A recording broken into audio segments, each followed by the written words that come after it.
अस्सलाम वालेकुम, welcome to our channel. आज हम आपको दिखाएंगे कि कैसे एक फ्रंट प्लैकेट कुर्ती को प्लीट्स के साथ काटें और सिलाई करें। तो हमने यहाँ पर प्लीट्स के साथ रेडी किया है फ्रंट प्लैकेट नेक डिज़ाइन। तो यहाँ पर हमने रिबन फैब्रिक लिया है। ये रिबन फैब्रिक है 1.5 मीटर का, लेकिन इसका पना है 16 इंचेस का, यानी इसका 60 का पना है, इसलिए हमने 1.5 मीटर फैब्रिक लिया है। तो इसे हम पूरा खोल लेते हैं पहले, और इसको इस तरह से खोलने के बाद डबल फोल्ड कर लेते हैं। हिप के अकॉर्डिंग हमारी हिप का 4 पार्ट करके उसमें 2 या 3 इंच एक्स्ट्रा लेकर इस तरह से फोल्ड कर लीजिए। फोल्ड करने के बाद हमारी लंबाई नापिए। मेज़र करने के बाद हमारी लंबाई है 14 इंचेस, उसमें हम 2 इंच प्लस करेंगे, ½ इंच शोल्डर में जाएगा और 1.5 इंच नीचे फोल्डिंग के लिए। इस तरह से हमने 42 पर मार्क करते हुए एक लाइन ड्रॉ कर ली है और इस फैब्रिक को यहाँ से कट करके अलग कर लिया है। यहाँ पर एक सीधी लाइन को ड्रॉ करेंगे। उसके बाद यहाँ पर हम हमारी शोल्डर मेज़रमेंट 7 इंच पर रखेंगे और आर्म होल 7 इंच पर, यहाँ से भी 7 इंच लेकर एक सीधी लाइन को ड्रॉ करेंगे। ½ इंच शोल्डर स्लोप के लिए डाउन करेंगे और यहाँ पर वेस्ट हमने 15 इंच पर रखी है और हिप लाइन हमने 21 इंच पर मार्क की है। यहाँ से हम चेस्ट का 4th पार्ट प्लस ½ इंच रखते हुए यहाँ पर एक्स्ट्रा मार्जिन ले लेंगे 1.5 से 2 इंच। यहाँ पर ½ इंच हमने प्लस किया है। यहाँ पर भी कमर का चौथा हिस्सा उसमें प्लस ½ इंच किया है हमने। ½ इंच प्लस करने के बाद एक्स्ट्रा मार्जिन आप 1.5 से 2 इंच रख सकते हैं। यहाँ पर हमने 1.5 इंच रखा है। उसी तरह हिप का भी चौथा हिस्सा प्लस ½ इंच करते हुए हमने यहाँ पर 10½ इंच पर मार्क किया है और यहाँ से एक्स्ट्रा फोल्डिंग के लिए रखा है। इस तरह से हमने पूरा ही कपड़ा ले लिया है और इसी तरह सीधी लाइन को ड्रॉ करते हुए पॉइंट से पॉइंट को जॉइन कर लेंगे। मार्क टू मार्क को जॉइन करने के बाद यहाँ पर 1.5 इंच पर आर्म होल की शेप दे देंगे।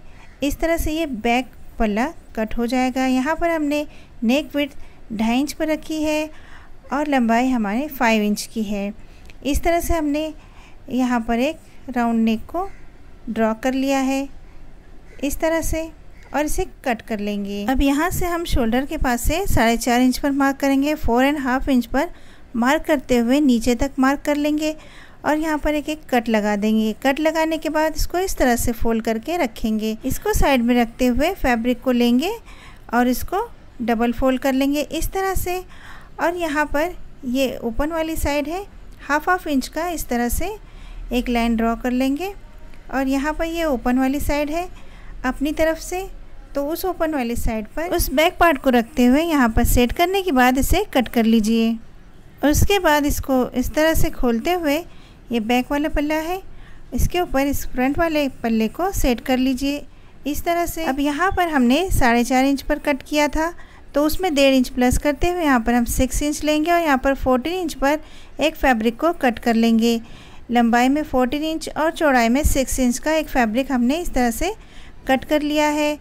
इसको यहाँ पर सेट करेंगे इस तरह से और उसके बाद एक फैब्रिक को कट करेंगे जो पैनल के लिए हम इस्तेमाल करेंगे, जिसमें हम प्लेट्स डालेंगे। तो यहाँ पर हम फैब्रिक को मेज़र करते हुए इस तरह से फैब्रिक को हम 28 इंच पर मार्क किया है यहाँ पर, और ये डबल फोल्ड में 9 इंच का है। तो इस तरह से हमने एक फैब्रिक को कट किया है। ये डबल फोल्ड में 9 इंच का है और लंबाई में है 28 इंच। और इस तरह से यहाँ पर प्लैकेट बनाएंगे इसके। अब स्लीव्स को कट करते हैं। तो ये डबल फोल्ड फैब्रिक है, ये एक पीस और ये एक पीस। तो हम यहाँ पर एक स्लीव्स कट करेंगे।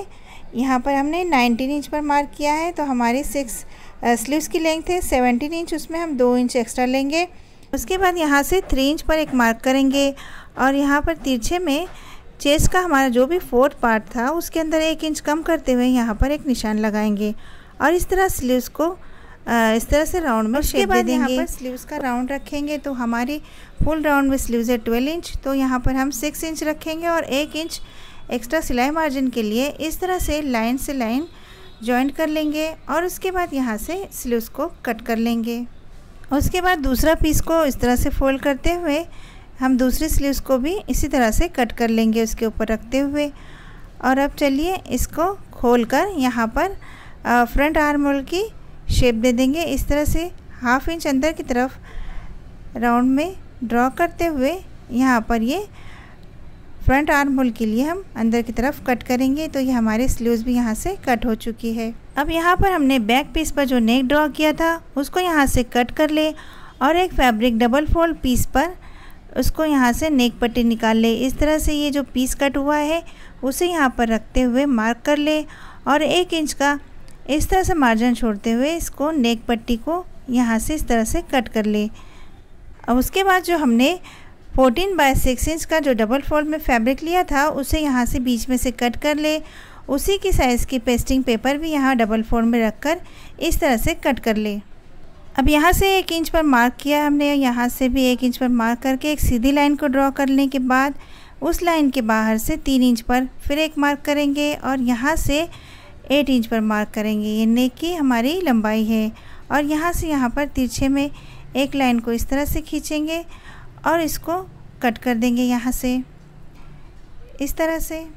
अब इस पेस्टिंग पर 1-1 इंच पर इस तरह से मार्क करते हुए हम पूरे में मार्क कर लेंगे और उसको भी यहाँ पर लाइन ड्रॉ करते हुए इसको कट कर लेंगे। अब इस पीस को हम बॉटम वाले फैब्रिक पर पेस्ट करेंगे। इस तरह से अच्छे से प्रेस करके इसको पेस्ट कर लीजिए और 1/2 इंच का मार्जिन छोड़ते हुए इन दोनों पट्टियों को इस तरह से कट करके अलग कर लीजिए। अब उन पीस को लीजिए जो हमने कट किया था, उनको उल्टी तरफ से स्टिच करते हुए सीधी तरफ इस तरह पलट देंगे। इस तरह से रखते हुए हमने उल्टी तरफ से स्टिच करना है और सीधी तरफ इसको पलट देना है और इसके बाद यहाँ से इसको आयरन करके अच्छे से सेट कर लीजिए और ऊपर से प्रेस स्टिच लगवा दीजिए ताकि ये और पक्का हो जाए। यहाँ से इस तरह से फिनिशिंग से हमने ऊपर से प्रेस स्टिच लगवा दी है दोनों तरफ से। तो इसी तरह से हमारी ये फ्रंट प्लेकेट नेक डिज़ाइन रेडी हो चुकी है इस तरह से। अब यहाँ पर इसको एक के ऊपर एक रखते हुए यहाँ पर एक पिन से इसको सेट कर लीजिए ताकि हमें स्टिच करने में आसानी हो। उसके बाद हम इस पर बटन अटैच करेंगे। तो इस तरह से हमने एक सिलाई से उसको जॉइंट कर लिया है। उसके बाद जो हमने फैब्रिक लिया है उसको इस तरह से रखते हुए छोटी छोटी चुन्नटें डालते हुए यहाँ पर हम इसको अच्छे से सेट कर लेंगे। इस तरह से इस पूरे फैब्रिक को इस नेक पर यहाँ पर एडजस्ट करते हुए पूरे में स्टिच कर लेंगे। इस तरह से देखिए कुछ इस तरह से नज़र आएगा और इसके बाद साइड पैनल को अटैच कर लीजिए। सीधी साइड को सीधी साइड रखते हुए इस तरह से दोनों पैनल को अटैच कर लीजिए। स्टिच करने के बाद इसको इस तरह से एक के ऊपर एक रखते हुए फोल्ड करते हुए यहाँ पर फ्रंट आर्म होल को कट कर लेंगे।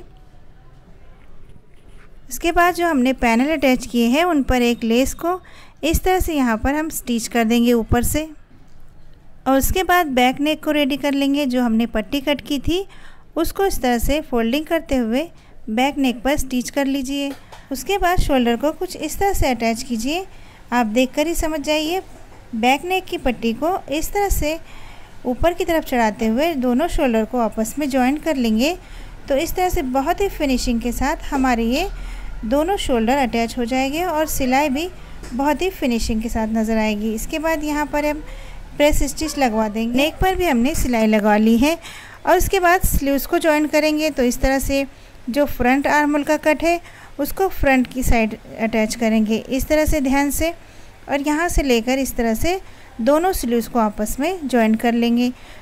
दोनों स्लीव्स को जॉइन करने के बाद हम साइड से फिटिंग कर लेंगे और इसके बाद जहाँ से हिप लाइन है वहाँ पर हम चाक को फोल्ड करके इसको सीधा करेंगे। तो कुछ इस तरह से हमने फ्रंट नेक पर बटन अटैच किए हैं और स्लीव्स पर भी लेस को लगाया है इस तरह से।